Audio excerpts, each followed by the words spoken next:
أعوذ بالله من الشيطان الرجيم. بسم الله الرحمن الرحيم. ياسين والقرآن الحكيم إنك لمن المرسلين على صراط مستقيم تنزيل العزيز الرحيم لتنذر قوما ما أنذر آباؤهم فهم غافلون. لقد حق القول على أكثرهم فهم لا يؤمنون. إنا جعلنا في أعناقهم أغلالا فهي إلى الأذقان فهم مقمحون. وجعلنا من بين أيديهم سدا ومن خلفهم سدا فأغشيناهم فهم لا يبصرون. وسواء عليهم أأنذرتهم أم لم تنذرهم لا يؤمنون. إنما تنذر من اتبع الذكر وخشي الرحمن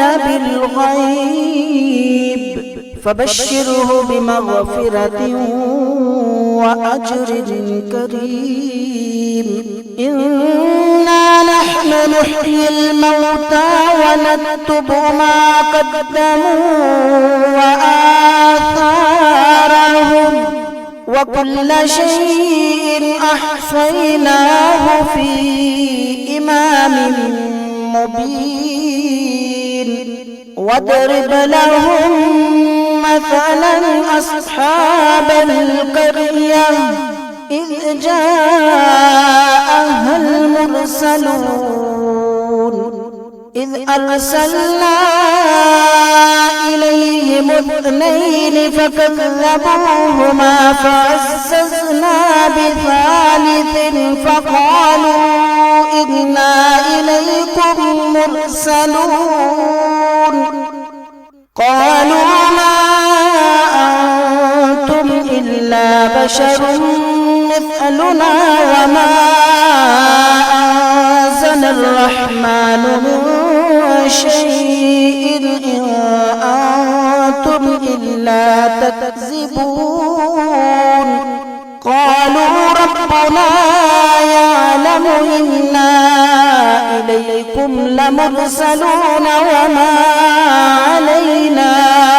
إلا البلاغ المبين. قالوا إنا تطيرنا بكم لئن لم تنتهوا لنرجمنكم وليمسنكم منا عذاب أليم. قالوا طائركم معكم أئن ذكرتم بل أنتم قوم مسرفون. وجاء من أقصى المدينة رجل يسعى قال يا قوم اتبعوا المرسلين اتبعوا من لا يسألكم أجرا وهم مهتدون. وما لي لا أعبد الذي فطرني وإليه ترجعون. أأتخذ من دونه آلهة إن يردني الرحمن بضر لا تغن عني شفاعتهم شيئا ولا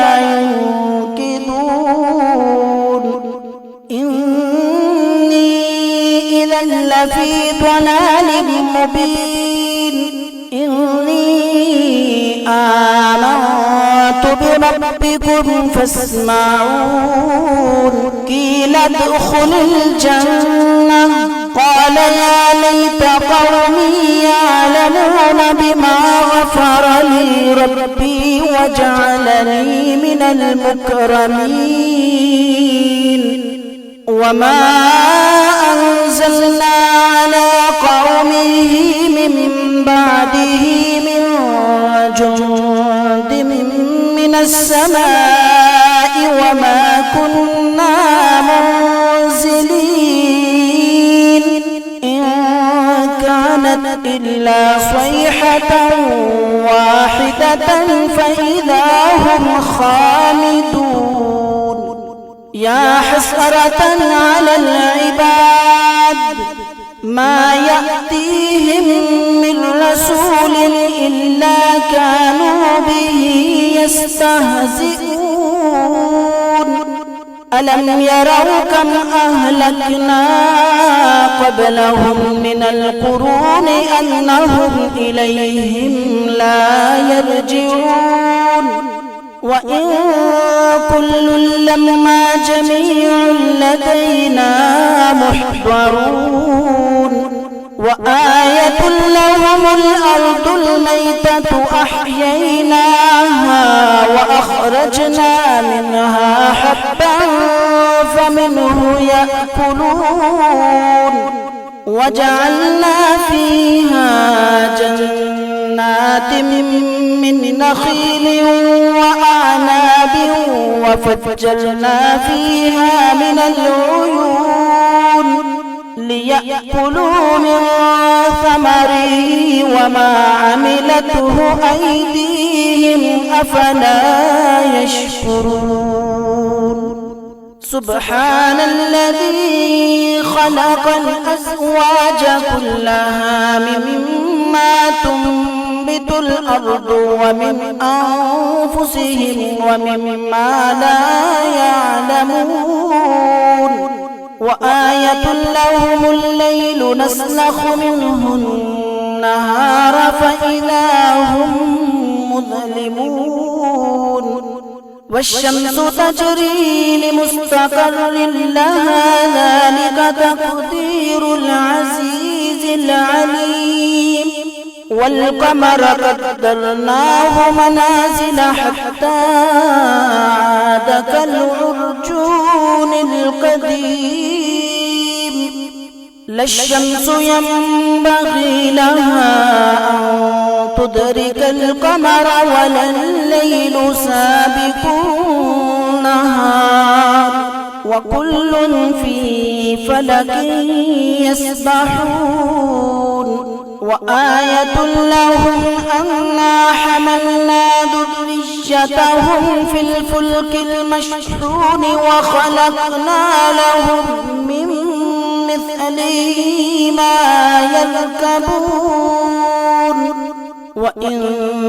نشأ نغرقهم فلا صريخ لهم ولا هم ينقذون إلا رحمة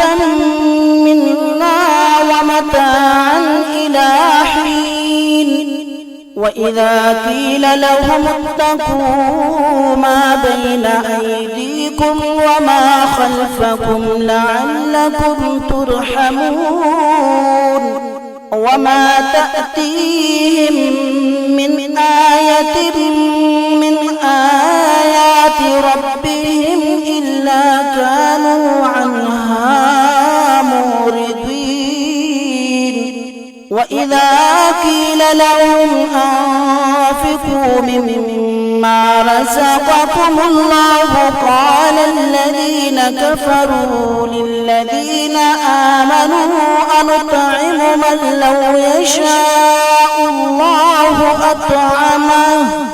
من لو يشاء الله أطعمه إن أنتم إلا في ضلال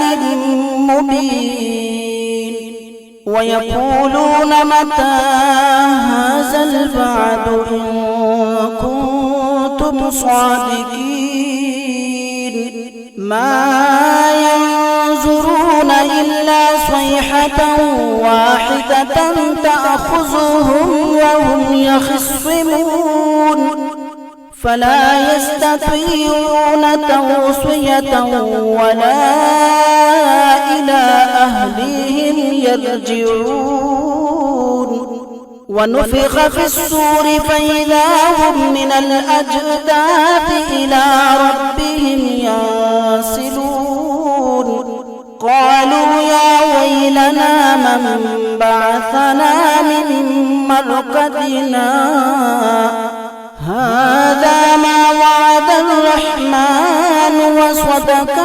المرسلون إن كانت إلا صيحة واحدة فإذا هم جميع لدينا محضرون فاليوم لا تظلم نفس شيئا ولا تجزون إلا ما كنتم تعملون إن أصحاب الجنة اليوم في شغل فاكهون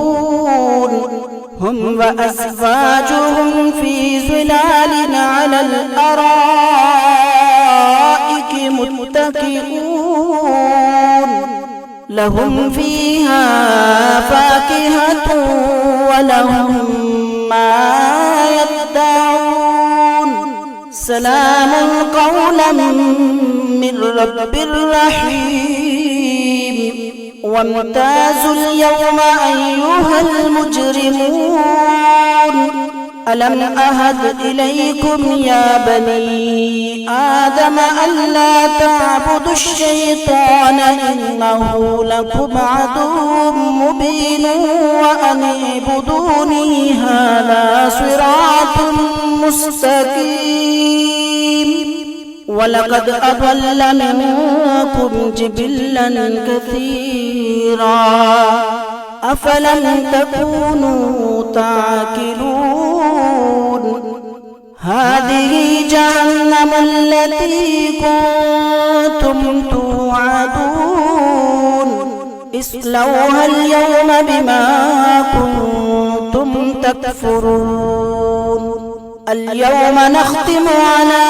أفواههم وتكلمنا أيديهم وتشهد أرجلهم بما كانوا يكسبون ولو نشاء لطمسنا على أعينهم فاستبقوا الصراط فأنى يبصرون ولو نشاء لمسخناهم على مكانتهم فما استطاعوا مضيا ولا يرجعون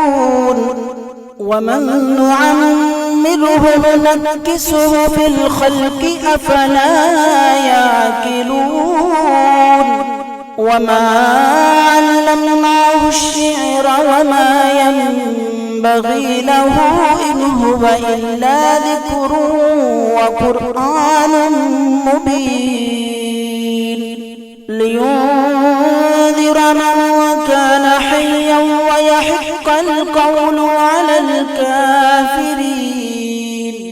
أولم يروا أنا خلقنا لهم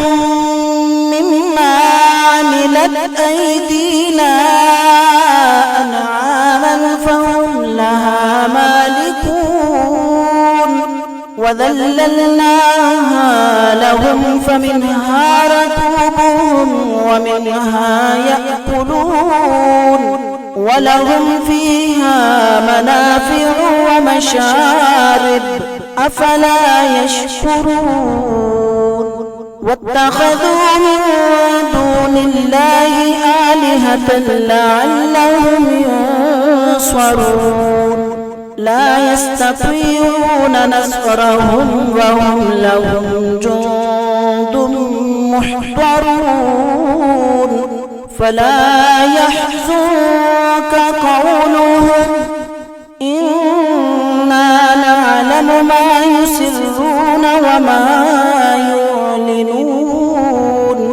أولم ير الإنسان أنا خلقناه من نطفة فإذا هو خصيم مبين. وضرب لنا مثلا ونسي خلقه قال من يحيي العظام وهي رميم قل يحييها الذي أنشأها أول مرة وهو بكل خلق عليم. الذي جعل لكم من الشجر الأخضر نارا فإذا أنتم منه توقدون. أوليس الذي خلق السماوات والأرض بقادر على أن يخلق مثلهم بلى وهو الخلاق العليم. إنما أمره إذا أراد شيئا أن يكون له كن فيكون. فسبحان الذي بيده ملكوت كل شيء وإليه ترجعون. بسم الله الرحمن الرحيم. الرحمن علم القرآن خلق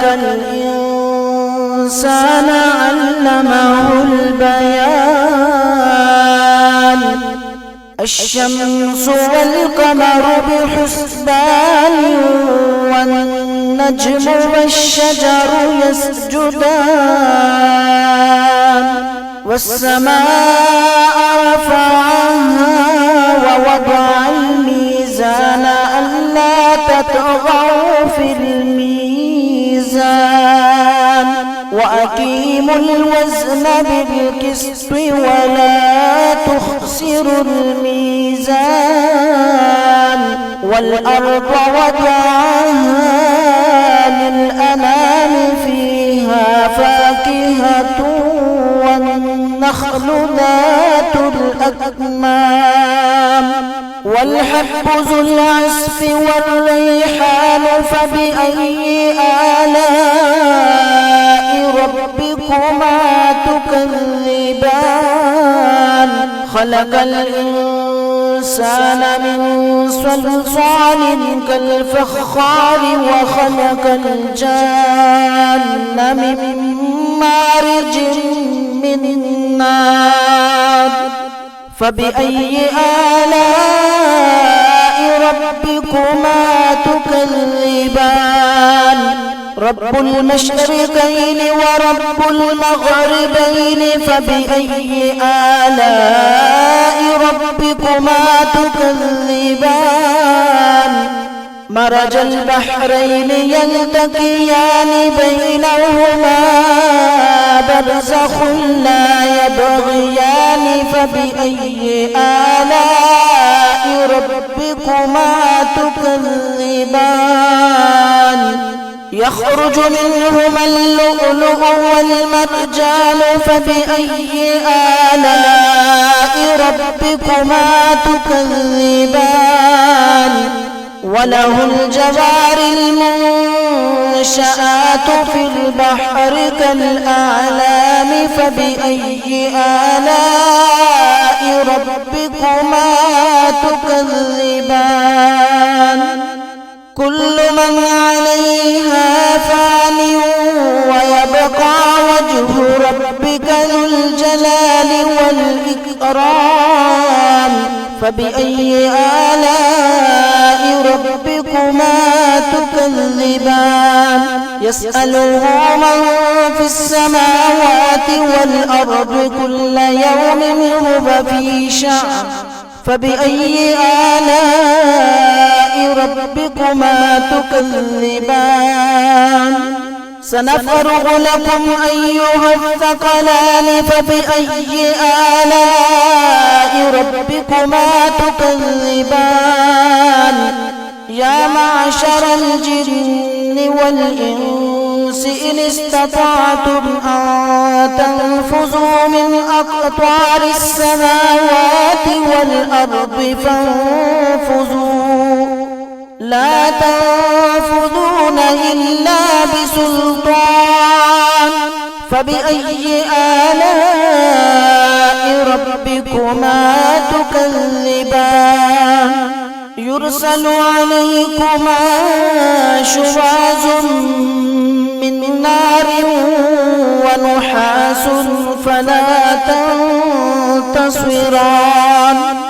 فبأي آلاء ربكما تكذبان فإذا انشقت السماء فكانت وردة كالدهان فبأي آلاء ربكما تكذبان فيومئذ لا يسأل عن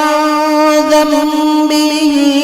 إنس ولا جان فبأي آلاء ربكما تكذبان يعرف المجرمون بسيماهم فيؤخذ بالنواصي والأقدام فبأي آلاء ربكما تكذبان هذه جهنم التي يكذب بها المجرمون يطوفون بينها وبين حميم آن فبأي آلاء ربكما تكذبان ولمن خاف مقام ربه جنتان فبأي آلاء ربكما تكذبان ذواتا أفنان فبأي آلاء ربكما تكذبان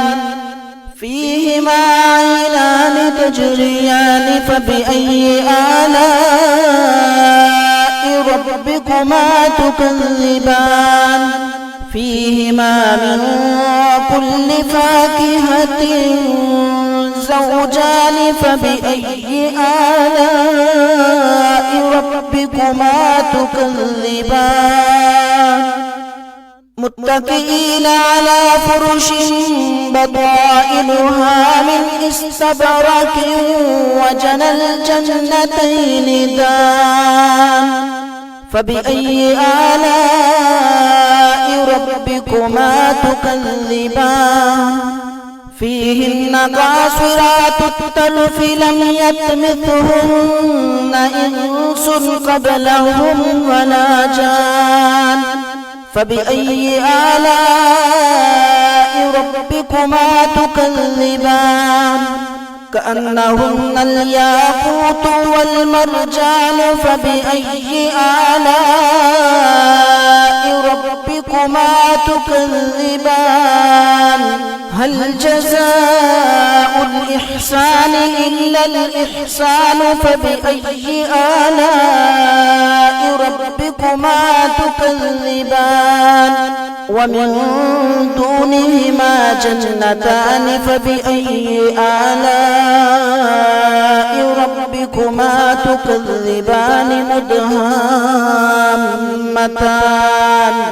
فبأي آلاء ربكما تكذبان فيهما عينان نضاختان فبأي آلاء ربكما تكذبان فيهما فاكهة ونخل ورمان فبأي آلاء ربكما تكذبان فيهن خيرات حسان فبأي آلاء ربكما تكذبان حور مقصورات في الخيام فبأي آلاء ربكما تكذبان لم يطمثهن إنس قبلهم ولا جان فبأي آلاء ربكما تكذبان متكئين على رفرف خضر وعبقري حسان فبأي آلاء ربكما تكذبان تبارك اسم ربك ذي الجلال والإكرام بسم الله الرحمن الرحيم إذا وقعت الواقعة ليس لوقعتها كاذبة خافضة رافعة إذا رجت الأرض رجا وبست الجبال بسا فكانت هباء منبثا وكنتم أزواجا ثلاثة فأصحاب الميمنة ما أصحاب الميمنة وأصحاب المشأمة ما أصحاب المشأمة والسابقون السابقون أولئك المقربون في جنات النعيم ثلة من الأولين وقليل من الآخرين على سرر موضونة متكئين عليها متقابلين يطوف عليهم ولدان مخلدون بأكواب وأباريق وكأس من معين لا يصدعون عنها ولا ينزفون وفاكهة مما يتخيرون ولحم طير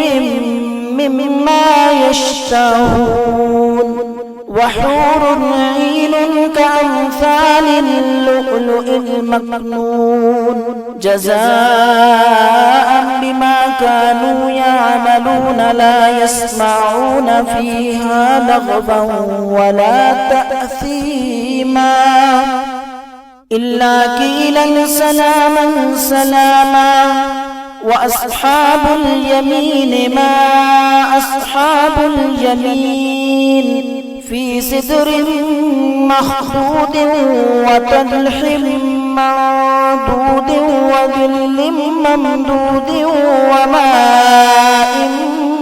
مسكوب وفاكهة كثيرة لا مقطوعة ولا ممنوعة وفرش مرفوعة إنا أنشأناهن إنشاء فجعلناهن أبكارا عربا أترابا لأصحاب اليمين ثلة من الأولين وثلة من الآخرين وأصحاب الشمال ما أصحاب الشمال في سموم وحميم وظل من يحموم لا بارد ولا كريم إنهم كانوا قبل ذلك مترفين وكانوا يصرون على الحنث العظيم وكانوا يقولون أئذا متنا وكنا ترابا وعظاما أئنا لمبعوثون أو آباؤنا الأولون قل إن الأولين والآخرين لمجموعون إلى ميقات يوم معلوم ثم إنكم أيها الضالون المكذبون لآكلون من شجر من زقوم فمالئون منها البطون فشاربون عليه من الحميم فشاربون شرب الهيم هذا نزلهم يوم الدين نحن خلقناكم فلولا تصدقون أفرأيتم ما تمنون أنتم تخلقونه أم نحن الخالقون نحن قدرنا بينكم الموت وما نحن بمسبوقين على أن نبدل أمثالكم وننشئكم فيما لا تعلمون ولقد علمتم النشأة الأولى فلولا تذكرون أفرأيتم ما تحرثون أأنتم تزرعونه أم نحن الزارعون لو نشاء لجعلناه حطاما فظلتم تفكهون إنا لمغرمون بل نحن محرومون أفرأيتم الماء الذي تشربون أأنتم أنزلتموه من المزن أم نحن المنزلون لو نشاء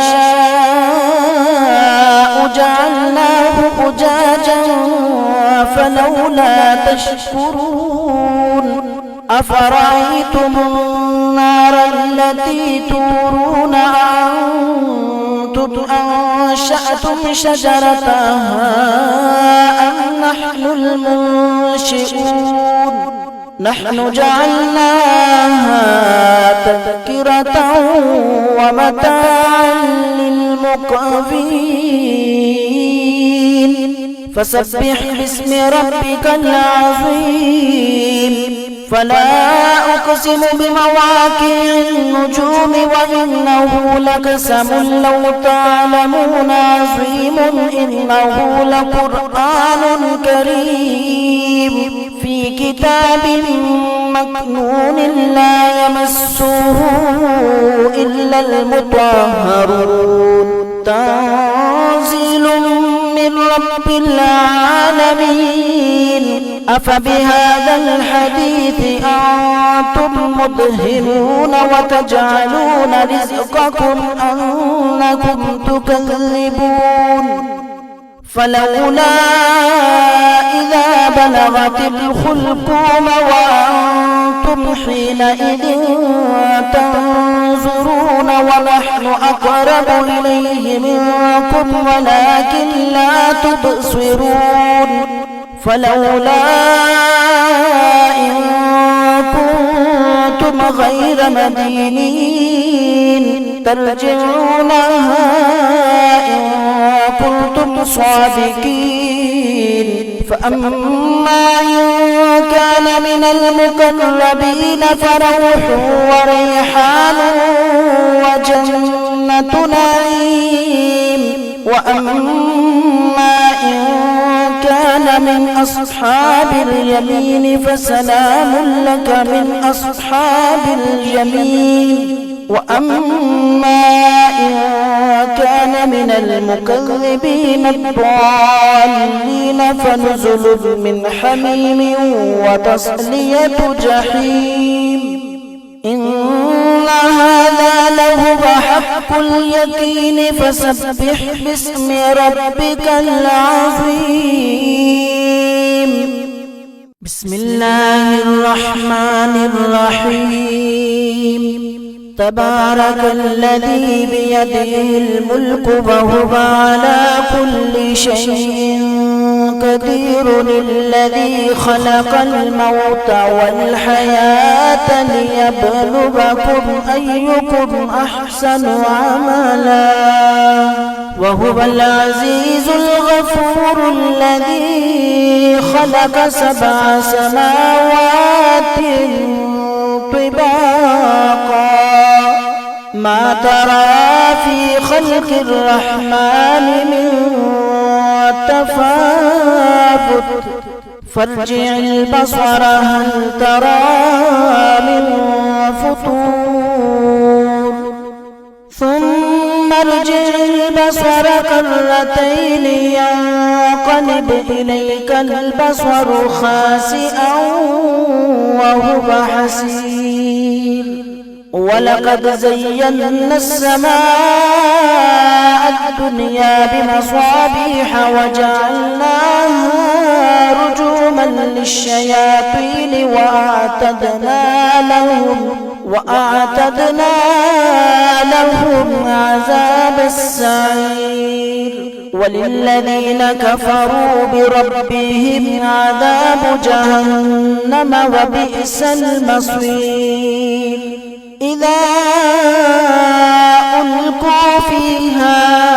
سمعوا لها شهيقا وهي تفور تكاد تميز من الغيظ كلما ألقي فيها فوج سألهم خزنتها ألم يأتكم نذير قالوا بلى قد جاءنا نذير فكذبنا وقلنا ما نزل الله من شيء إن أنتم إلا في ضلال كبير وقالوا لو كنا نسمع أو نعقل ما كنا في أصحاب السعير فاعترفوا بذنبهم فسحقا لأصحاب السعير إن الذين يخشون ربهم بالغيب لهم مغفرة وأجر كبير وأسروا قولكم أو اجهروا به إنه عليم بذات الصدور ألا يعلم من خلق وهو اللطيف الخبير هو الذي جعل لكم الأرض ذلولا فامشوا في مناكبها وكلوا من رزقه وإليه النشور أأمنتم من في السماء أن يخسف بكم الأرض فإذا هي تمور أم أمنتم من في السماء أن يرسل عليكم حاصبا فستعلمون كيف نذير ولقد كذب الذين من قبلهم فكيف كان نكير أولم يروا إلى الطير فوقهم صافات ويقبضن ما يمسكهن إلا الرحمن إنه بكل شيء بصير أمن هذا الذي هو جند لكم ينصركم من